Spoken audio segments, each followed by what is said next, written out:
I met my co-owner, Betty, and we were both working for someone else.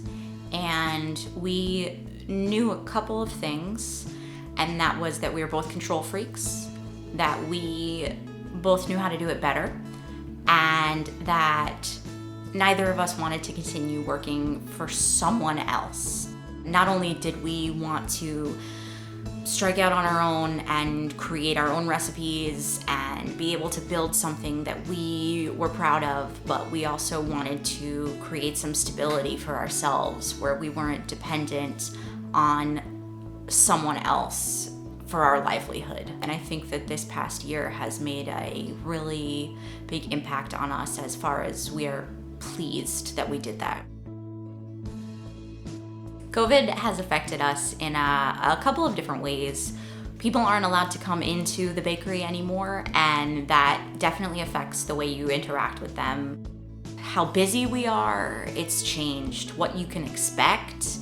You have projections and numbers that you think are going to happen on a weekly basis, and they are completely out the window. It doesn't make any sense when you're busy or when you're slow, so you just have to roll with that.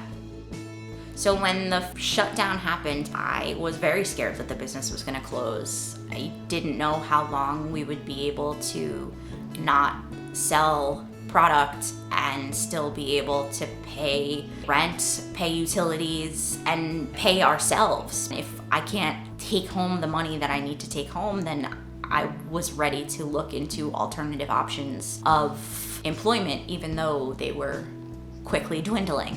So that was really scary. Nobody knew what was happening, and the government was not providing any answers or any help.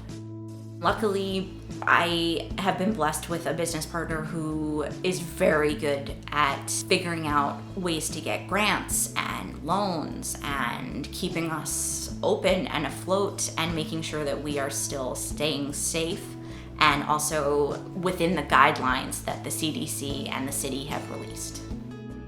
There's a lot more communication between Betty and myself about what is being sold. I'm concentrating more on watching numbers now than I used to. It used to be a little bit more, this was the standard and that's what you did. And now, not only have I ramped up production where I just kind of every day I'm trying to make as much as I can to be ready for the weekend, but I also just focus on the last week and how that might affect the next week. Fortunately, making too much product has not really been the situation that has occurred for us too often. It has happened once or twice, but usually in the baking industry, you can move product by turning it into something else. Being quick on your feet to figure out a way that you can reuse a product, but not have people get an inferior product because of it.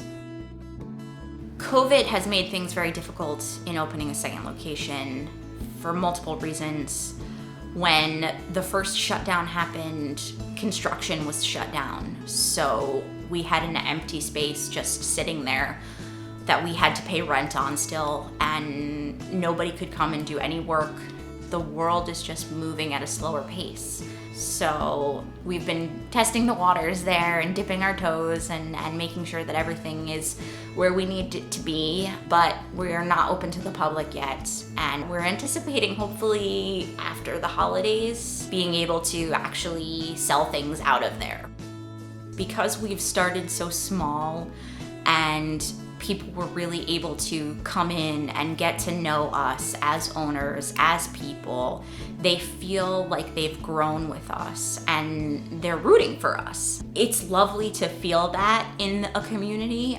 We're a small business and we have seen women go from getting married to being pregnant to first birthdays, and we've made the cakes for all of those occasions. It makes you a part of their family. It makes you a part of their traditions, and it's an honor to be that. And we are trying very hard as we get bigger to hold on to that and to make sure that that stays a core of what we do.